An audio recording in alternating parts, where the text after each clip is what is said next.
Kali ini kami akan membentangkan mengenai pembangunan pendidikan negara bangsa di Malaysia.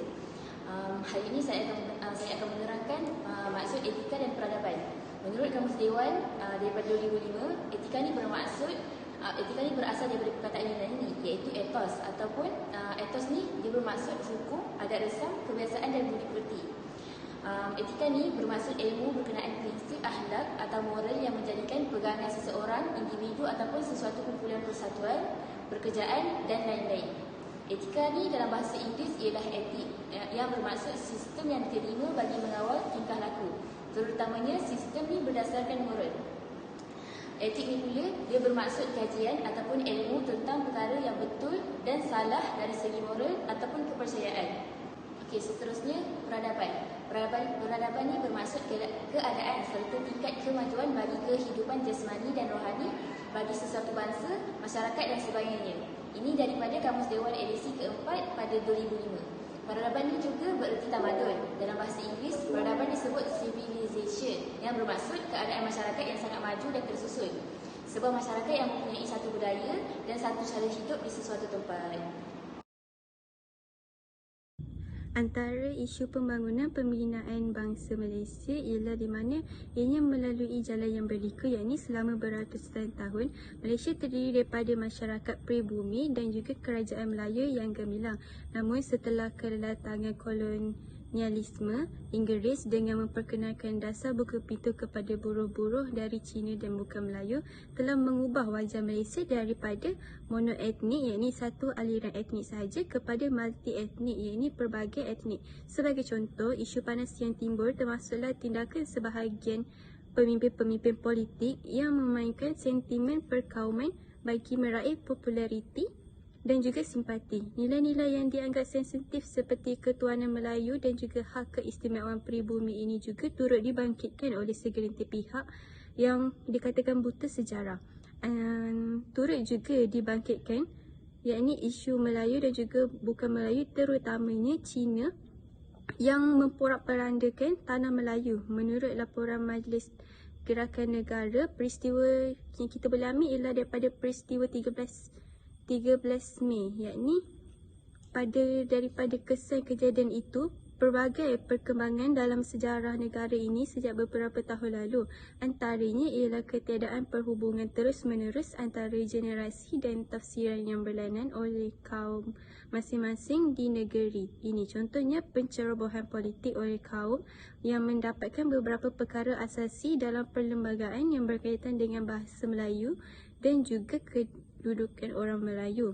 Seterusnya ialah peranan yang dimainkan oleh Parti Komunis Malaya dan kongsi gelap yang membangkitkan perasaan kecurigaan, kegelisahan dan perkauman. Kemudiannya, perasaan orang Melayu dan orang Cina ni dia berada dalam suatu keadaan yang serba tidak kena, yakni tidak puas hati antara satu sama lain disebabkan daripada perkara-perkara berikut. Maka berlakulah berbagai ancaman yang ini disebabkan daripada perkauman itu dan juga menyebabkan tiada kesejahteraan di antara kaum-kaum mereka di tanah air sendiri. Isu yang kedua adalah kedatangan British kolonialisme membawa kepada pendidikan vernacular di Malaysia. Vernacular ini bermaksud vernacular ini bermaksud bahasa pengantar adalah bahasa ibunda. Seterusnya, ciri utama pendidikan pada zaman itu, pada zaman pemerintahan British, ialah ketiadaan matlamat dan objektif dalam bidang pendidikan. Selain itu, perkara ini menimbulkan ketidakseragaman dalam orientasi dan kurikulum pendidikan yang akan menimbulkan masalah yang rumit dari segi perpaduan kaum apabila negara ingin mencapai kemerdekaan. Sekolah Melayu pada waktu itu, sekolah Melayu ni dibina hanya untuk pelajar Melayu sahaja.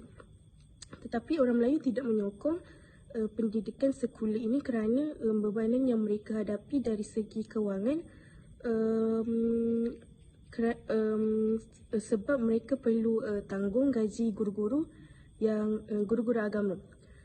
Seterusnya, pembinaan sekolah Cina terbina untuk kaum-kaum Cina Dan seterusnya pembinaan sekolah Cina tu terjadi kerana pertambahan penduduk Cina di Tanah Melayu. Seterusnya sekolah Tamil yang dibina untuk kaum India. Perpaduan boleh diertikan sebagai satu proses yang menyatupadukan seluruh masyarakat dan negara supaya setiap anggota masyarakat dapat membentuk satu identiti dan nilai bersama serta perasaan cinta dan banggakan tanah air. Integrasi pula merupakan satu proses bagi mewujudkan satu identiti nasional dalam kalangan kumpulan yang terpisah dari segi kebudayaan, sosial dan lokasi dalam sesebuah unit politik. Integrasi wilayah iaitu bertujuan mengurangkan jurang perbezaan pembangunan ekonomi nasional antara wilayah yang maju dengan mundur. Integrasi ekonomi pula ialah mengurangkan juga jurang perbezaan ekonomi antara kumpulan etnik. Manakala integrasi sosial ialah usaha-usaha menyatupadukan rakyat melalui program sosial seperti sukan, pendidikan, perumahan dan kesihatan. Selain itu, integrasi pendidikan yang mewujudkan satu sistem pendidikan yang bercorak kebangsaan dan sempurna dari segi intelek, jasmani dan rohani. Yang terakhir ialah integrasi politik iaitu usaha-usaha menyatupadukan rakyat melalui kerjasama dan pembahagian kuasa politik. Secara umumnya, dasar pendidikan di Malaysia dalam konteks pembinaan negara bangsa telah melalui beberapa tahap dalam perkembangan. Akta Pendidikan 1961 yang diasaskan di Laporan Razak dan Laporan Rahman Khalid menggariskan 3 asas utama iaitu sistem persekutuan seragam, penggunaan bahasa kebangsaan sebagai bahasa pengantar utama, serta kurikulum dan peperiksaan sekolah yang sama dari segi kandungan yang bercorak kebangsaan. Seterusnya, pendidikan sejarah dapat mengukuhkan pembangunan pendidikan negara bangsa di Malaysia. Perkara ini memang tidak dapat dinafikan bahawa sejarah merupakan tunjang bagi mengukuhkan kesinambungan pembinaan sebuah negara. Saluran terbaik bagi merealisasikan dan melengkapkan perkara tersebut ialah melalui pendidikan, khususnya pendidikan sejarah yang merupakan subjek keras penting dalam dasar pendidikan. Sejarah boleh dijadikan rujukan utama yang penting bagi membina aspirasi baru untuk membangunkan maruah, martabat dan kewibawaan sesuatu bangsa. Apabila dapat mencetuskan inspirasi melalui tema-tema yang terdapat dalam sukatan kandungan mata pelajaran tersebut, jelaslah bahawa pendidikan sejarah juga dapat memainkan peranan dalam pembinaan negara bangsa. Kementerian Pendidikan Malaysia memainkan peranan yang sangat penting dalam mewujudkan pendidikan dalam negara Malaysia. Antara percubaan yang dilakukan oleh Kementerian Pendidikan Malaysia ialah mewujudkan sekolah wawasan. Sekolah wawasan ini bermaksud sekolah rendah yang berkonsepkan belajar bersama-sama di kawasan yang sama. Sekolah wawasan ini terdiri daripada 3 sekolah iaitu sekolah kebangsaan, sekolah jenis kebangsaan Cina dan sekolah jenis kebangsaan Tamil yang diletakkan dalam kawasan yang sama.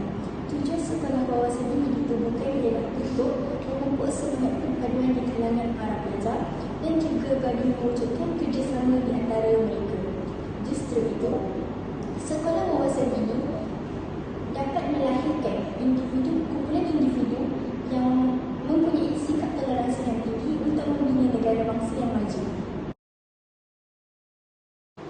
Kesimpulannya, pembinaan pendidikan negara bangsa di Malaysia merupakan aspek penting yang perlu kita titik beratkan dalam pembangunan negara kita.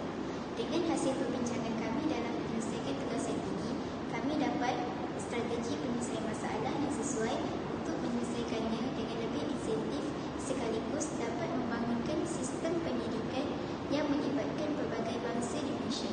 Justeru, pendidikan sejarah dan Kementerian Pendidikan Malaysia memainkan peranan penting dalam isu ini kerana tidak dinafikan sejarah merupakan tunjang bagi mengukuhkan kesinambungan pembinaan sesebuah negara.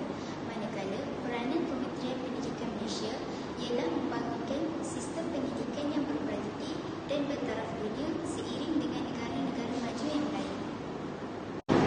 Sekian itu sahaja daripada kami.